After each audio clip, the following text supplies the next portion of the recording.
l'enfant se tire, c'est fini, l'enfant est mort. L'enfant est mort. Cette femme qui connaît le Dieu qu'elle adore, elle a laissé l'enfant coucher là-bas. Le lendemain matin, elle s'est lavée bien, elle s'est bien parée, elle a pris son sac, elle est partie à l'église.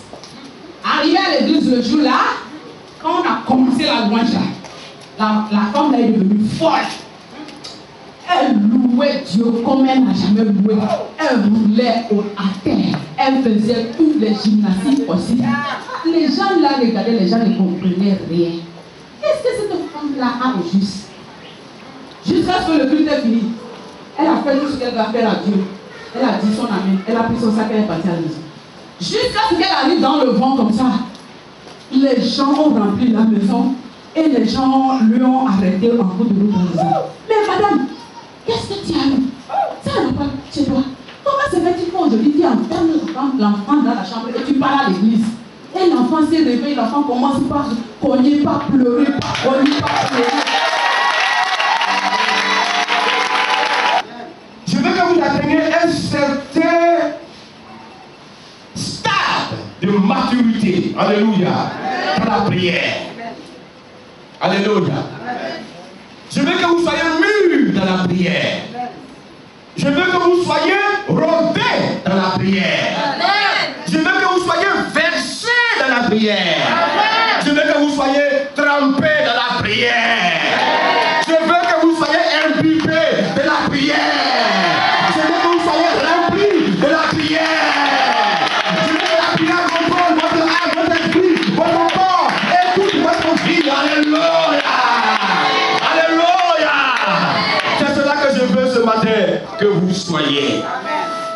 Bien-aimés, quand vous avez pu atteindre un certain stade de la prière, comme elle a dit, vous n'avez peur de rien. Alléluia. La prière est une arme très efficace. C'est une puissance, c'est une bombe, c'est un missile qui est entre vos mains sur le plan spirituel, mais vous ne savez pas. Mais un missile à très longue portée, quelle que soit la distance où quelqu'un se trouve et que vous voulez le toucher par la prière, vous êtes capable de le toucher par la prière. Alléluia. Alléluia.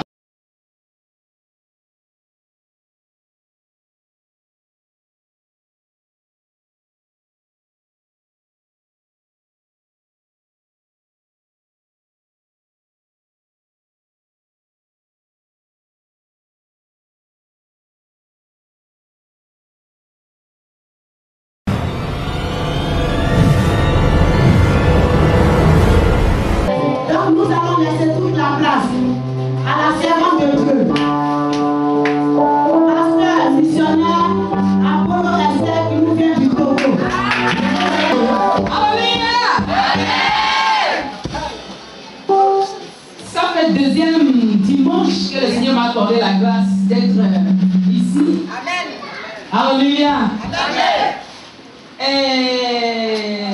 Je suis dans la joie.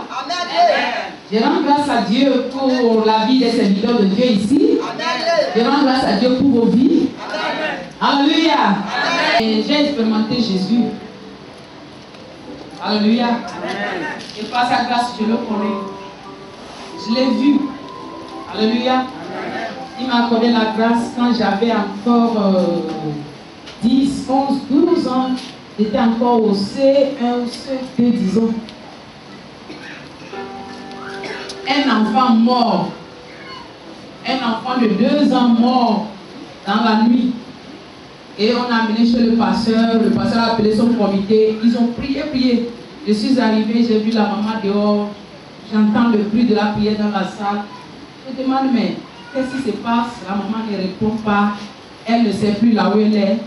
Je rentre dans la salle où le pasteur prie avec l'enfant mort dans ses bras. Le comité est là en train de prier. Le pasteur dit que quand il m'a vu rentrer dans la salle, il a voulu me chasser. Que ça, ici, là, c'est pas affaire d'enfant. Hein. Le pasteur dit, il voulait me faire sortir. Mais tout de suite, ils m'ont raconté l'histoire. Il dit, tout de suite, quand je suis rentrée, je me suis mise à genoux devant le corps et j'ai commencé par prier. Le moment où il a voulu me chasser, il a dit, il a entendu la voix qu'il a dit, avant de chasser cet enfant-là, écoute ce qu'elle est en train de dire. Et cette nuit-là, il a commencé par écouter la prière. Il a su en tout cas que ce n'est pas l'enfant là qui est en train de prier. Après quelques minutes, ce que j'ai vu, c'est qu'après quelques minutes, l'enfant qui était mort, arrivé à un moment donné, le pasteur dit bon, il a plu à Dieu, donc c'était samedi nuit. Donc le lendemain, on rentrait à dimanche matin, 4 h du matin. Ils ont prié, ils ont commencé la prière là longtemps. Le pasteur dit bon, oh, ça va, bon, il a plu à Dieu de prendre la vie de l'enfant, amener une paille, je vais couvrir l'enfant, rendant grâce à Dieu. Parce que depuis que l'enfant commençait à prier là, en tout cas, si c'était. Et même moi, j'étais toujours sur mes genoux, je continuais mon business sans écouter ce qu'eux ils disaient, sans regarder ce qui s'est passé. Ils ont pris le pain blanc, ils ont couvert l'enfant de la tête jusqu'aux pieds. Ça n'a pas duré quand l'enfant a fait.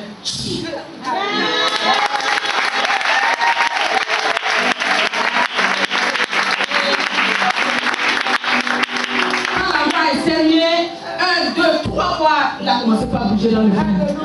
Et là, le pasteur dit, qu'est-ce qui se passe? Les alléluia, le jour là. Le lendemain, c'était dimanche matin, ça. Et le pasteur dit, alléluia, on dit Jésus ressuscite les morts, venez voir, venez voir. C'est après ça, le pasteur a appelé ma maman. Il dit, maman, c'est ta fille? Je dis oui. Il a raconté l'histoire à ma maman en lui disant, prends bien soin d'elle. Parce que, lorsqu'elle est venue, je voulais la chasser. Mais Dieu m'a dit, laisse-la et écoute. Et lorsque je priais, il dit qu'il a eu une révélation. Que c'était un grand bois qui avait avalé l'enfant. Dans le moment où la prière, le feu de Dieu est descendu, rentré dans ce bois et le bois a vomi l'enfant. L'enfant est revenu à la vie.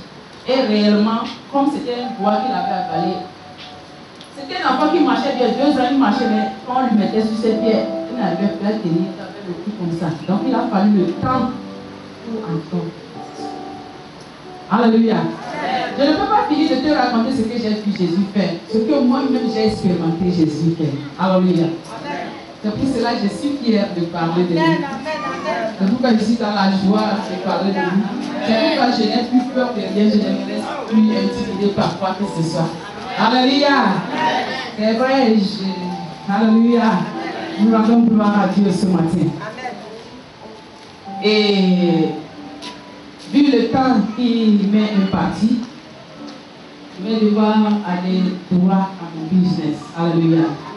Ce matin, nous allons avoir un petit enseignement qui parle du thème du sujet qui est la prière. Alléluia. Donc, comme j'avais commencé, entre parenthèses, je voudrais exhorter chacun de vous.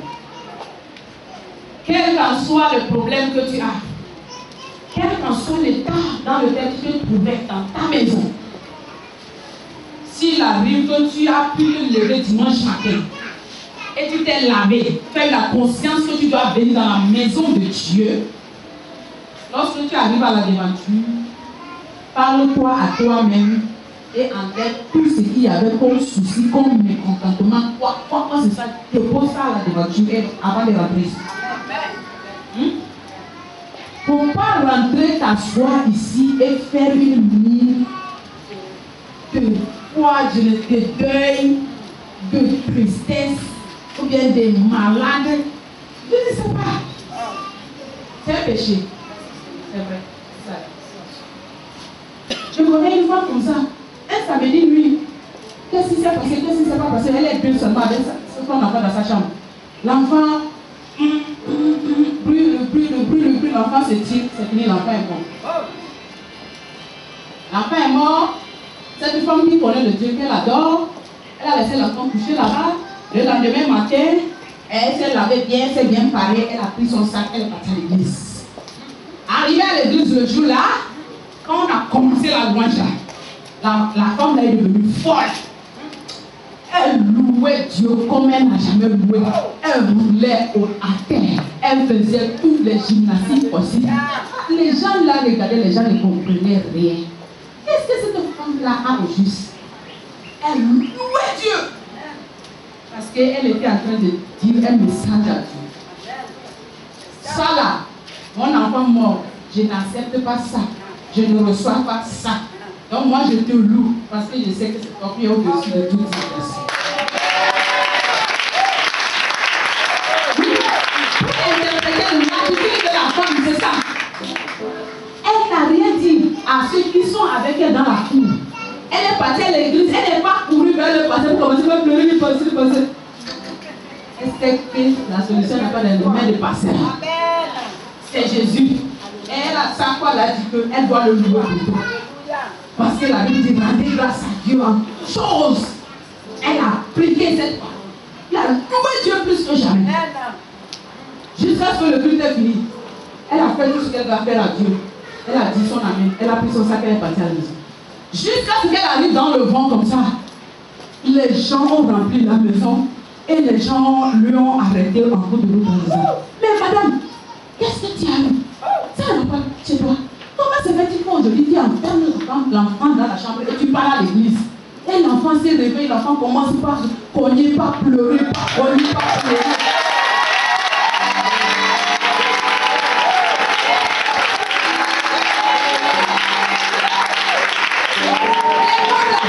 Écoutez, nous les hommes, comme souvent, nous on n'attend pas d'écouter les choses avant de commencer par juger. On juge seulement. Les secteurs commencent par mais c'est comme ça. Mais qu'est-ce qu'il faut qu'elle a fait comme ça? La femme ne blanchit pas.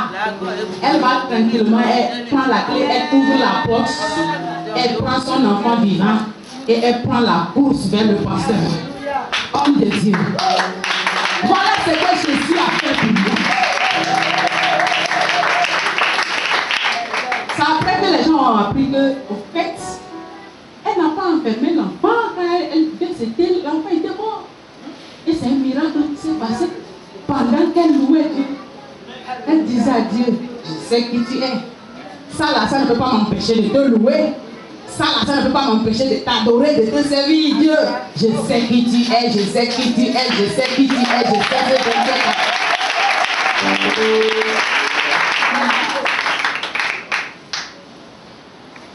es. Et puis l'amour du Dieu devant Dieu. Ce n'est pas bon d'appeler nos émotions, nos points, nos difficultés, et venir montrer ça à la maison de Dieu, bien devant Dieu. C'est comme tu as dit, ça c'est un message. C'est-à-dire que ce n'est pas le fait d'ouvrir la bouche pour parler là qui est un message. On parle par nos actions, nos attitudes.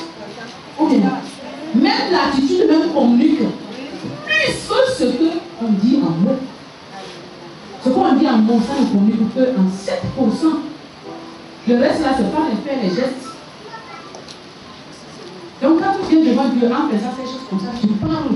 Tu as dit des messages à Dieu. Puisse le Seigneur nous pardonner tout ce matin. Dis que la prochaine fois, je saurai me comporter devant Dieu. Que le Seigneur vous bénisse.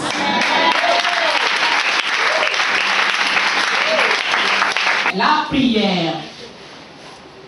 Et premièrement, qu'est-ce que la prière? C'est le premier point que je veux aborder. Nous savons tous que la prière n'est rien d'autre que dialoguer ou communiquer avec Dieu. Et c'est parler avec Dieu. Ça, c'est sur le plan des chrétiens. On va dire ça. Mais je peux dire en termes généraux, large que la prière, c'est le fait qu'un être humain communique avec une entité ou bien une divinité. Alléluia. Parce que il y a certains qui vont dans des endroits, ils adressent leur prière. Même nos parents, nos arrière-grands-parents, au village, quand ils vont devant leur idole là-bas, et ils se mettent à ajouter un verset de libération de l'eau, ce sont des prières eux aussi. Alléluia. Mais nous ici, à notre niveau, nous voulons parler de prier à celui-là qui est le Dieu. Celui qui a créé le ciel et la terre. Le vrai Dieu. Alléluia.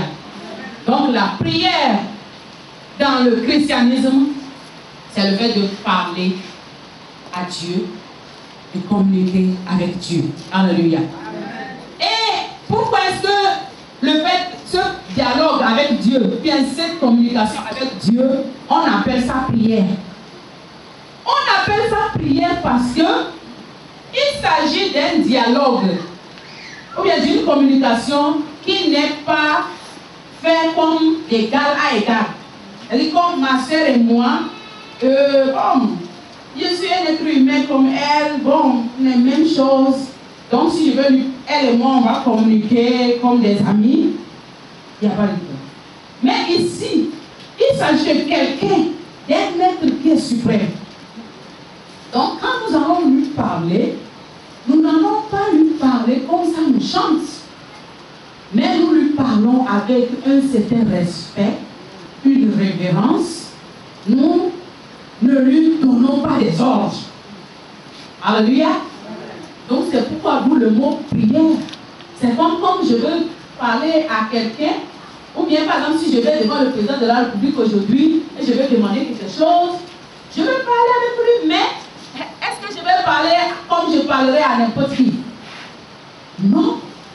Je vais faire tout pour user des mots et des phrases dans mes phrases qui montrent que j'ai de la révérence pour lui. Alléluia. N'est-ce pas? D'où on utilise le mot prière quand il s'agit de parler à Dieu. Alléluia. Vous dites que ça dit, je ne vais pas dire, venez dire, bon, hé Dieu, fais-moi ceci. Mais, ça dit, le mot prière même, on peut tirer ce mot qui dit, je te prie. Alléluia. Quand tu dis à quelqu'un, je te prie, ça montre quoi? Oui, ça dit, je reconnais que je n'ai pas le droit, ou bien la force, la capacité, ou bien c'est pas que je viens pour t'imposer. Mais, prie. Alléluia. Pour le mot prière, lorsqu'il s'agit pour nous des êtres humains de communiquer avec ce être suprême, on appelle ça prière. Parce que lui, il est élevé, nous on est. Lui, il est suprême, nous on est un peu. Donc, tout ce que nous pouvons faire envers lui, c'est des prières. Alléluia. Gloire à Dieu. Jusqu'ici, je ne sais pas si quelqu'un comprend. Alléluia. On parle prière parce que nous sommes des êtres limités et nous parlons avec quelqu'un qui est élevé, qui est suprême. Alléluia. Donc, c'est pour cela que, normalement, quand on vient devant Dieu dans cet état, dans ce qui concerne la prière, il y a certaines choses que nous disons que normalement nous ne devions pas dire. Ah Dieu, si tu ne me fais pas ça, moi je ne vais plus aller à l'église. Ça là, c'est prière ça. Tu parles à qui même au juste? Dieu, je te donne jusqu'à l'année prochaine. Si je ne me suis pas mariée, ça arrive à tout le monde. Même les hommes de Dieu, les pasteurs. Il y a un pasteur qui dit, Dieu, si ça là, tu ne fais pas ça là, à qui manteau de passer là, moi, je vais enlever ça chez lui. Ce sont les enfants impolis. Bon, en tout cas, il y en a physiquement, il y en a aussi spirituellement. Des enfants qui sont vraiment voyous, bandits. Et ils ne craignent pas ce être suprême là. Il y en a. Mais seulement que Dieu nous fasse grâce. Pour que nous sachions être polis envers notre Dieu. Oui, il y a les gens comme Jonas qui, lorsque Dieu va l'envoyer, va refuser d'aller. Il va prendre son chemin. Lorsque ça ne plus en route, dans le ventre du poisson maintenant, quand il ressuscite, il va demander pardon à Dieu là-bas.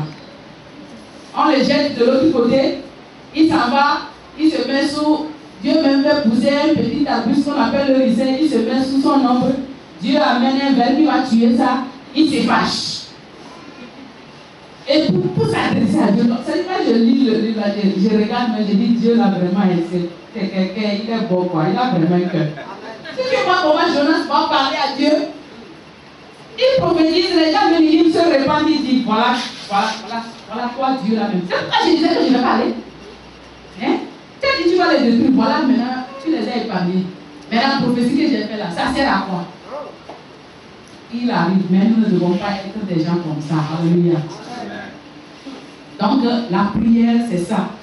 Le fait que nous sommes des humains, nous devons être conscients que nous parlons à un être suprême.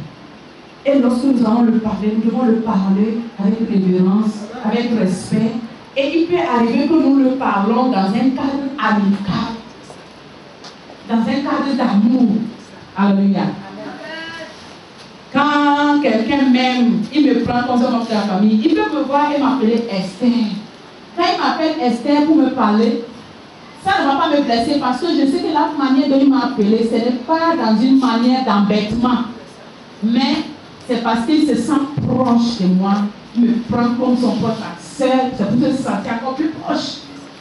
Et ça n'amène pas, c'est-à-dire les relations d'amitié. Ou bien quand tu parles à Dieu, Dieu sent que c'est dans l'amour, tu l'aimes. Il n'y a rien là-bas qui va offenser Dieu. Alléluia.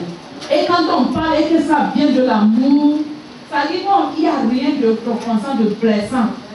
L'amour ne peut pas nous amener, l'amour envers Dieu ne peut pas nous amener à dire des propos qui sont des propos c'est-à-dire blessants envers Dieu. Lorsque nous prions, alléluia. Mais plutôt, nous allons être amenés à dire, à savoir dire des choses bonnes, des choses douces. Alléluia. Donc, c'était ça la prière. Maintenant, parler à Dieu. Maintenant, le deuxième volet, c'est quand faut-il maintenant parler à Dieu? Alléluia. Ou bien autrement, on pourrait dire, quand faut-il prier? Alléluia. Mais je dis parler à Dieu parce que nous avons dit que la prière c'est ça. Maintenant, quand faut-il le faire? Alléluia.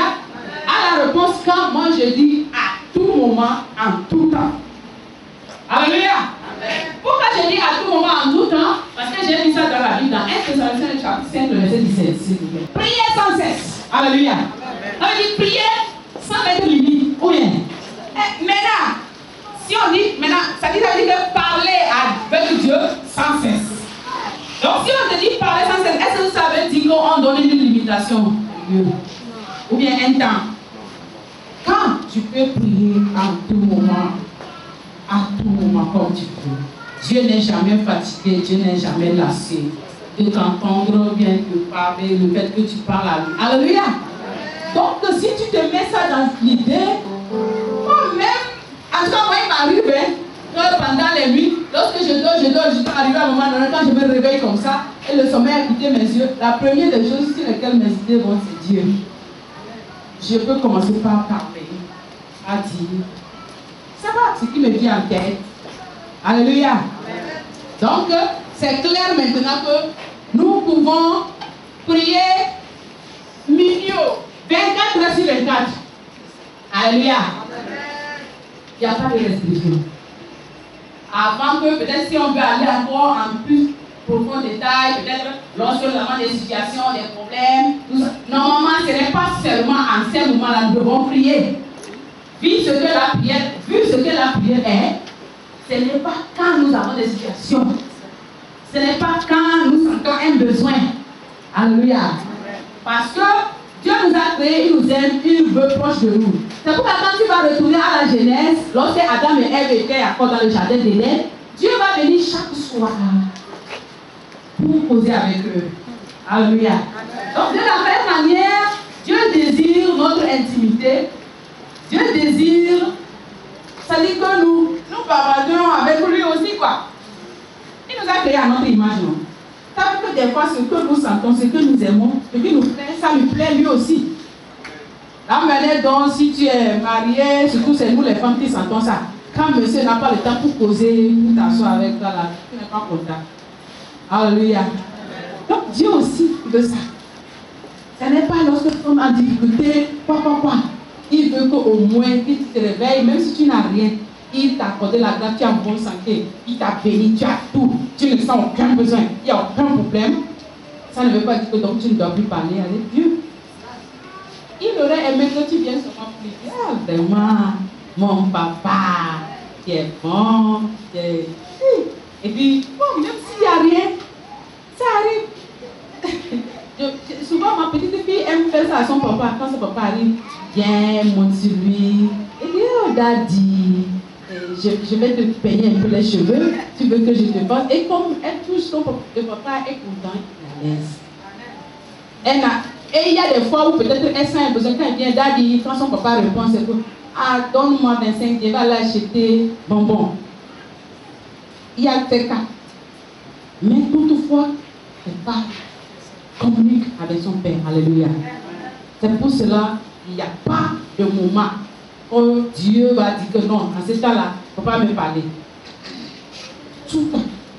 C'est pourquoi il dit de prier sans cesse. Alléluia. Là, on va au troisième volet qui est où? Où est-ce qu'il faut prier alors? Alléluia. Là, on va le voir dans 1 Timothée, le chapitre 2, le verset 8. Je veux donc que les hommes prient en tout lieu. Je veux donc que les hommes, quand on dit homme, c'est femme et homme. Ce n'est pas seulement homme qui porte pantalon ou bien qui sexe masculin. Tout le monde. Alléluia. Amen. Prie en tout lieu. Je veux que les hommes là, ils n'ont qu'à prier en tout lieu. Je veux que vous, mes enfants, vous, mes fidèles, vous les chrétiens là, je veux que vous priez en tout lieu. Amen. En élevant des mains pures. En élevant les mains pures. Amen. Sans colère. Sans colère. Ni mauvaise pensée. Ni mauvaise pensée. Alléluia. Amen. Oh. En tout cas, ce terme de prière, si on veut vraiment aider ça, ça peut même plus doucement. Parce qu'il y a des sous-points, des petits points qu'il faut détailler. Dieu nous dit à travers l'apôtre Paul ici qu'il veut que les hommes là, femmes là, chrétiens là, n'ont qu'à prier en tout lieu. Alléluia. Alors, mais si quelque chose veut t'arriver là-bas, tu ne vas pas prier Jésus. Hein? Tu ne cries pas? Tu n'appelles pas le nom de Jésus. Quand tu as appelé Jésus là, c'est pour qu'il fasse quoi? C'est pas la prière. C'est la prière. Alléluia.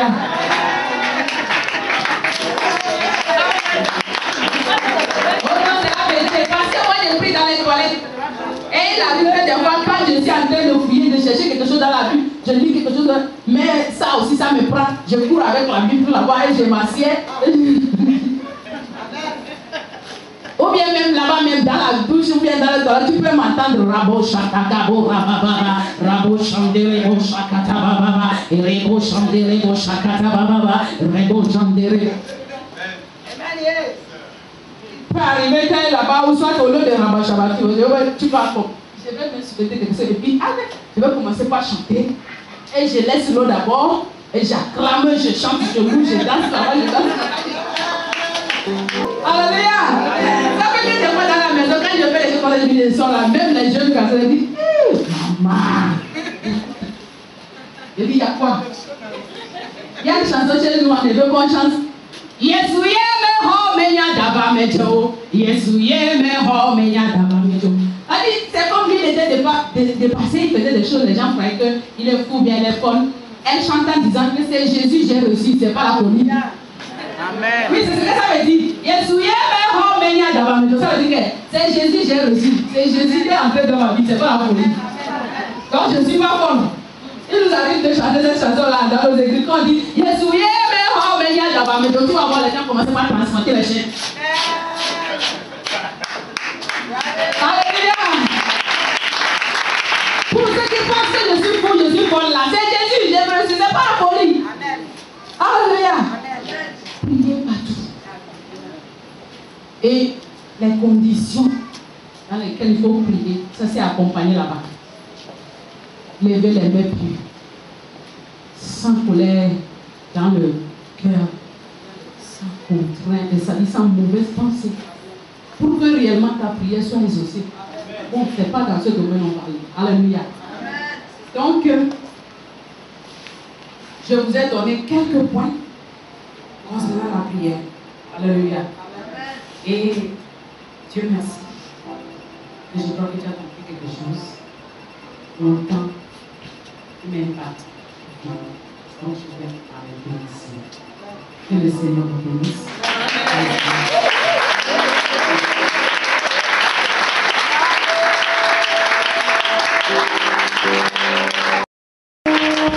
Gloire à Jésus. Alléluia. Alléluia. Quand la servante de Dieu parlait de la façon dont souvent il nous arrive de prier, moi ça m'arrive souvent. Même je prends mon taxi, dans le taxi je commence à prier. Quand un sujet me vient à l'esprit, je commence à prier. Et le plus souvent aussi dans la chambre, dans la douche, quand je me lave, il m'arrive que certains cantiques viennent dans mon esprit. Et je me mets devant le miroir. Et puis je commence à chanter et je commence à danser. Alléluia. Alléluia.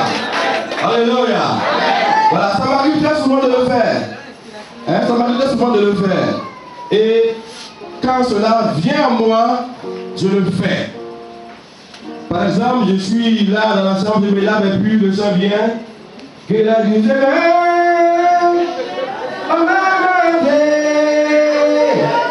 tu vois le miroir et puis il fait des grimaces. Que la nuit se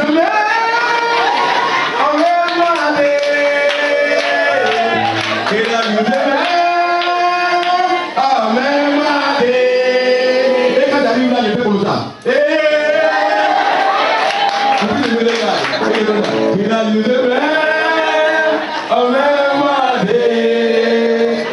Alléluia. Alléluia. Et quand ces choses viennent en vous, ne résistez pas. Alléluia. Ne résistez pas. Vous ne savez pas pourquoi ce chant est arrivé. C'est une forme de prière aussi. Chanter, c'est une forme de prière. Alléluia. Alléluia. Donc ça m'arrive souvent, très souvent, je loue Dieu et je prie. Même quand je suis en service. Souvent quand je passe et puis je vois des gens comme ça, sur la route, l'eau sort de chaque côté, je me mets à chanter. Avec tout, dis-nous Jésus, avec tout, Jésus là, avec tout, dis-nous Jésus, avec tout, Jésus là, avec tout, avec tout,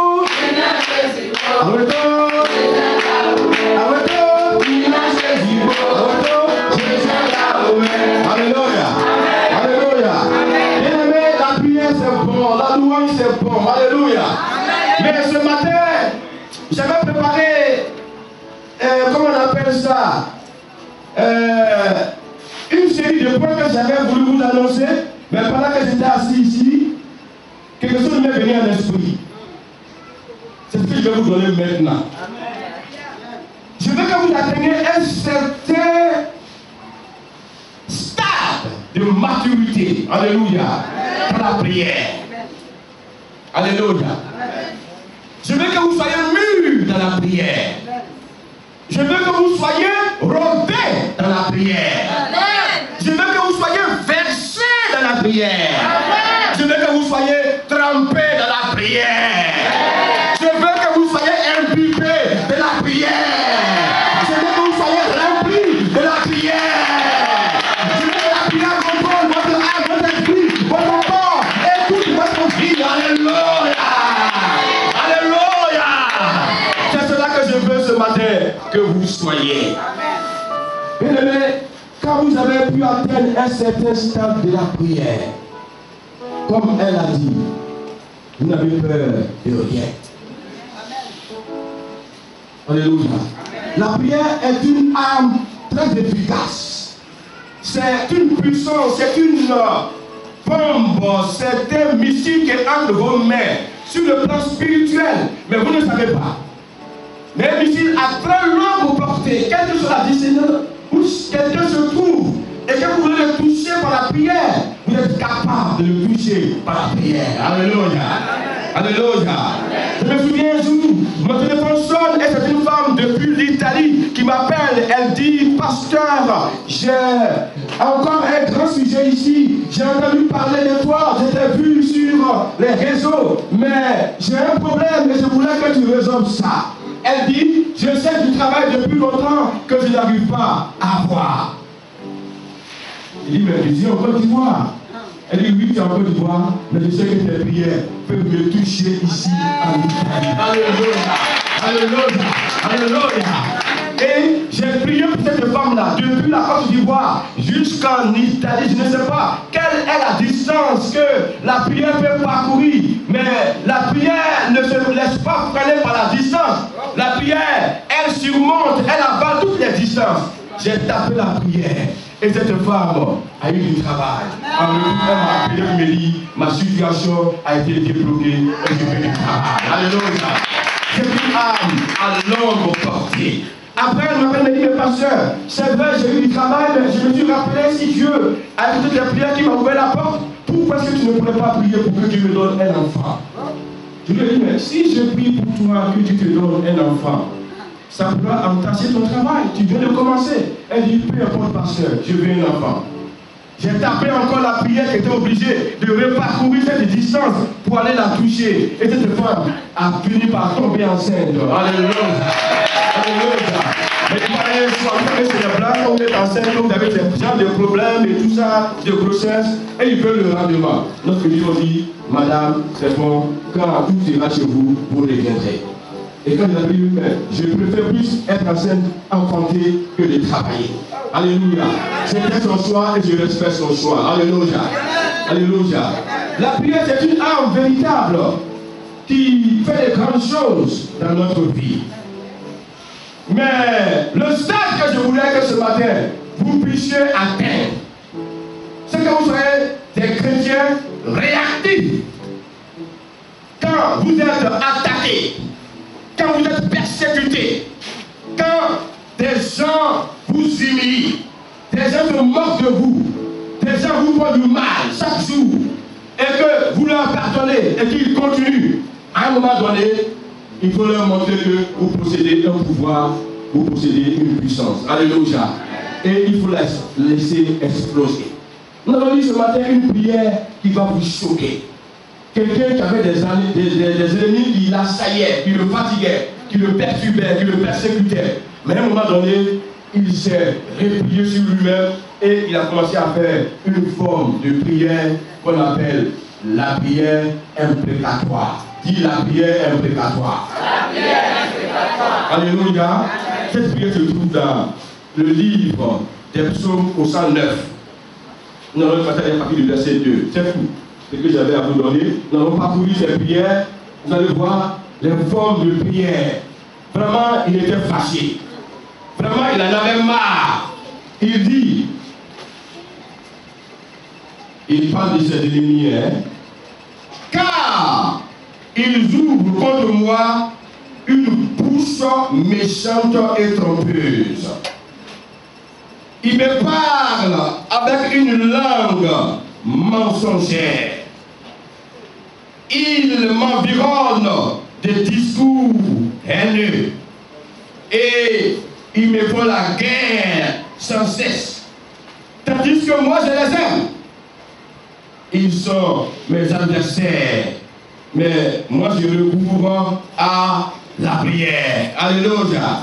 Ça ne vous arrive pas souvent dans vos familles. Il y a des gens que vous aimez, mais qui ne vous aiment pas, qui vous dénigrent, qui vous insultent, qui mentent sur vous, qui entraînent même leurs camarades, leurs ennemis contre vous. Ça ne vous arrive pas dans vos maisons, même dans les services, même sur les marchés, ça ne vous arrive pas.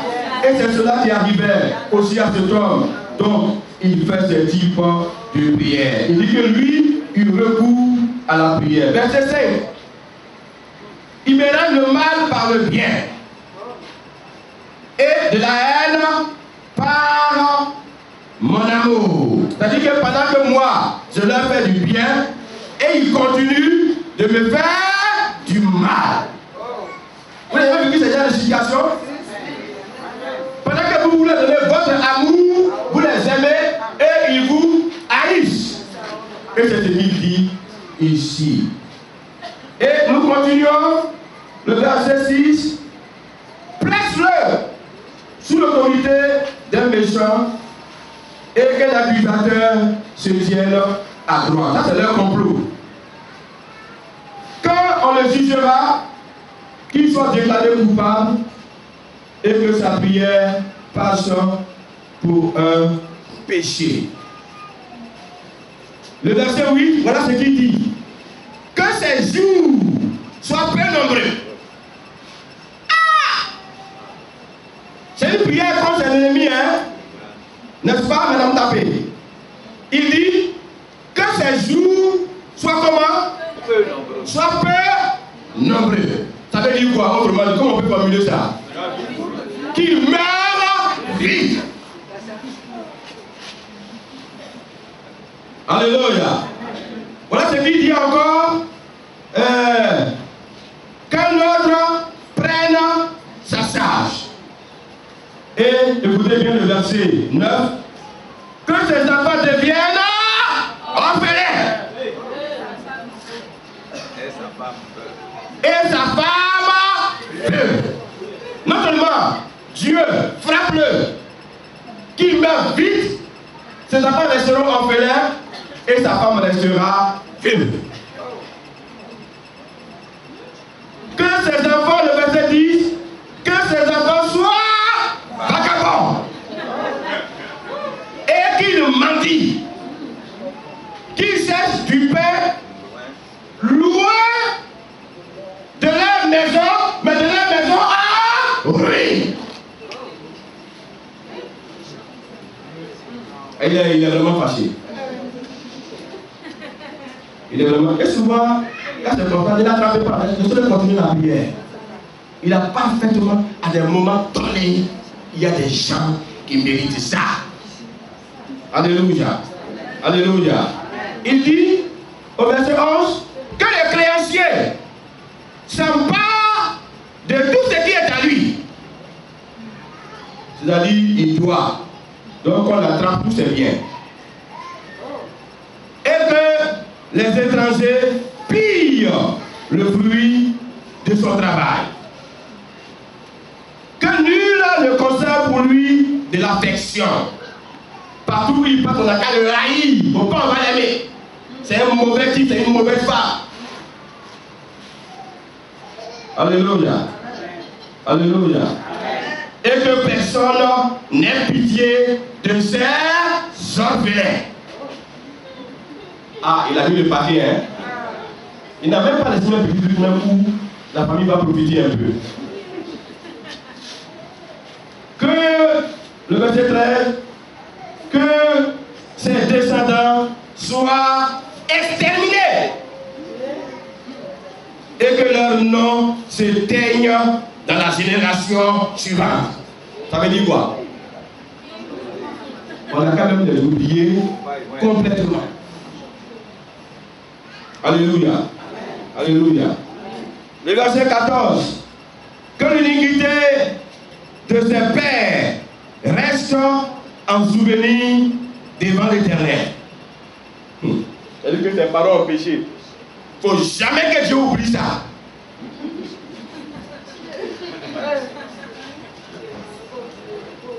Vous voyez les prières obligatoires.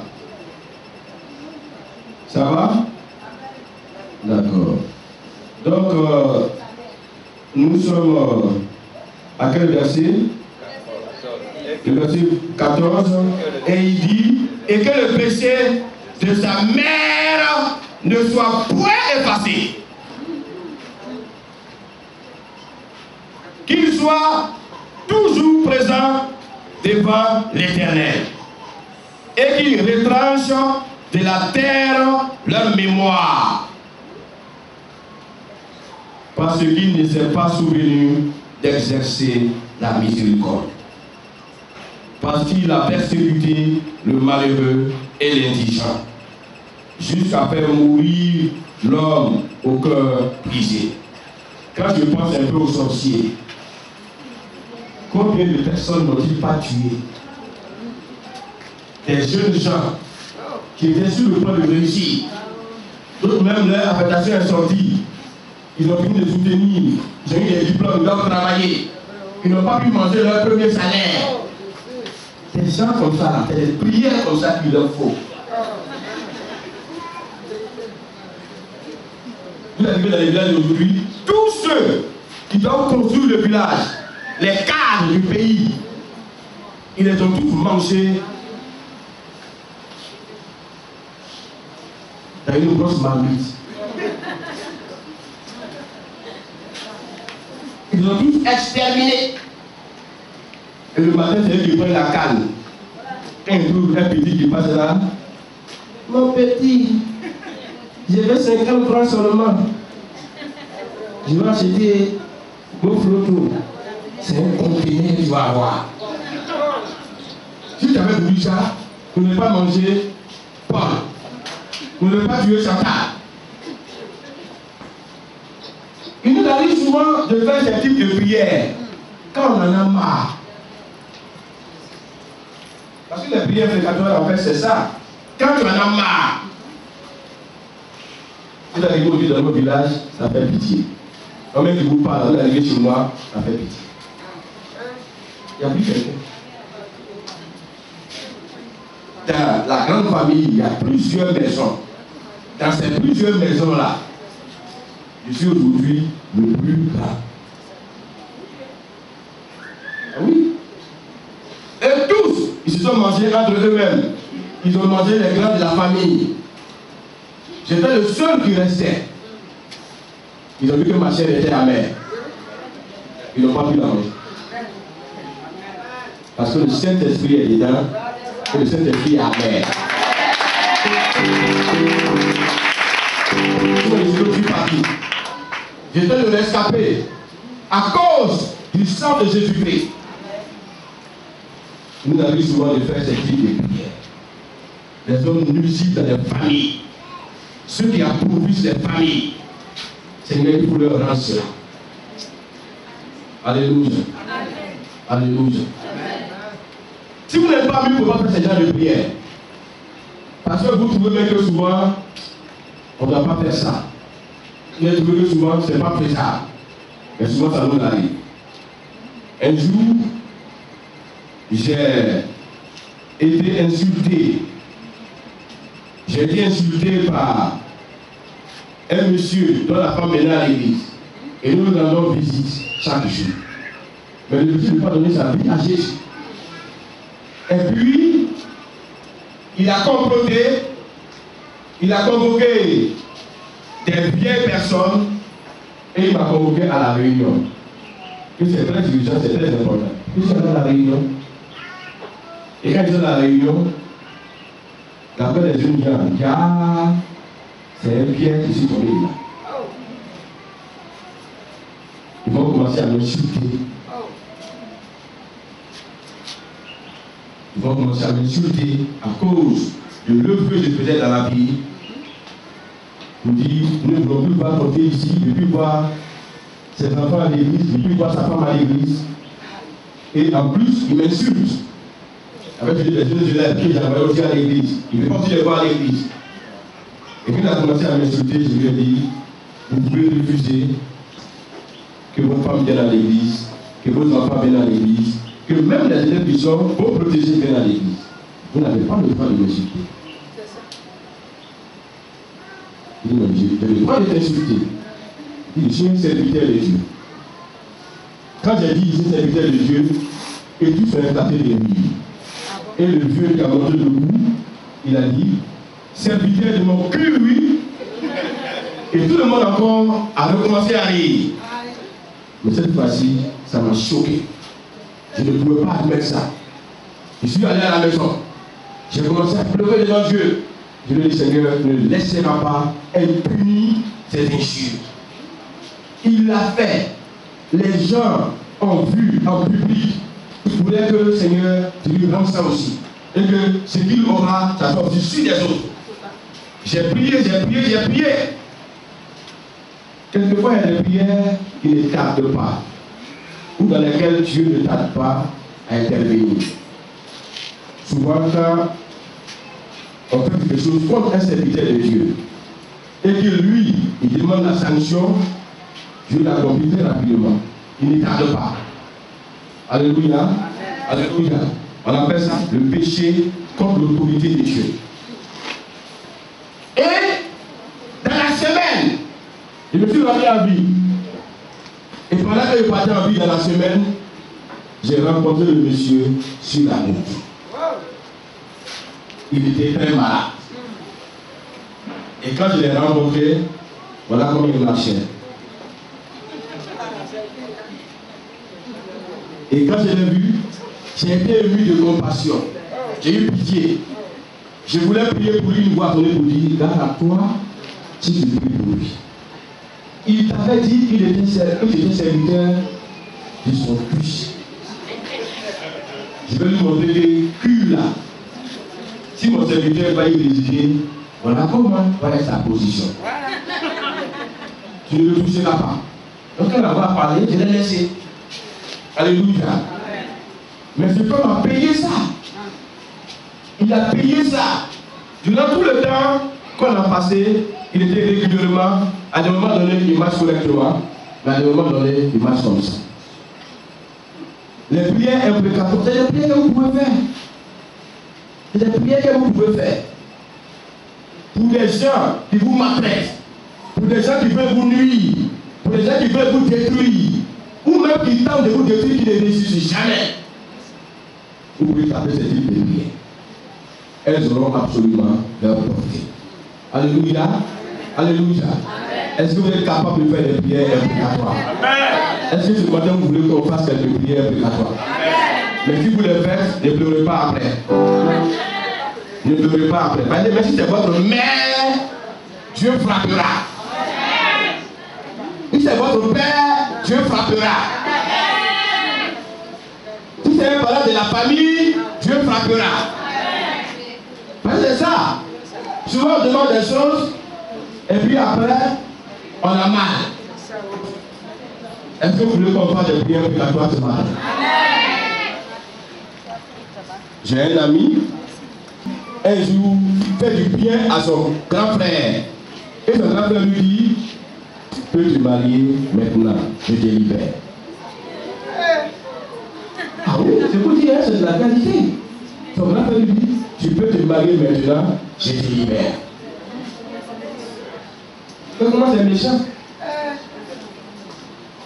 Comment c'est méchant? Il y a des filles qui sont tellement belles. Mais les filles là, c'est comme ça. C'est comme ça. Je termine par ce témoignage. J'ai reçu un jour une femme ici. Sa grossesse faisait 12 mois. Mais quand vous voyez la grossesse de 12 mois là, c'est petit. Ça ne brûle pas tellement. Quand vous voyez Dieu, elle est tombée. Et puis il y a une voix qui crie à travers elle pour dire, mais pasteur, ton problème est où? Vous quittez déjà, la femme là. Non, on ne veut pas que grossesse là, ça arrive à faire. C'est nous qui avons bloqué ça. Ils ont dit, on a enveloppé sa grossesse pour empêcher que elle se développe. Et quand j'ai dit, au nom de Jésus, qui êtes-vous? La voix a dit, je suis sa grande sœur. Mais je suis ma petite sœur. Mais pourquoi vous faites ça? La voix dit, mais pasteur, sois un peu intelligent. Est-ce que tu ne vois pas pourquoi on a fait ça? Est-ce que tu ne vois pas? Je ne vois rien du tout. La voix dit, mais si on laisse la grossesse là, et puis ça arrive à terme, pasteur, est-ce que tu ne vois pas que notre petit frère va aimer son bébé et sa femme va nous oublier? Tu ne vois pas ça, pasteur? Nous sommes intelligents. Tu vois, non, pasteur? Mais ça, c'est là. Si ça arrive à quelqu'un qui est accouché là, un joli bébé, nous, on est mort fini. Et il va sortir, il va venir. Il va dire, madame, tiens, ça c'est pour toi. Ça c'est pour le bébé.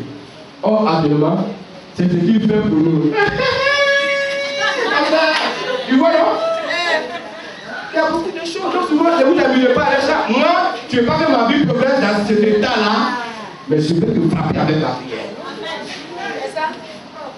Je veux de lui. Alléluia. Moi, je veux vivre bien de la vie, je veux croquer la vie, je veux jouir de la vie. Je ne veux pas qu'on m'amène pour ça. Veuillez vous tenir debout, s'il vous plaît.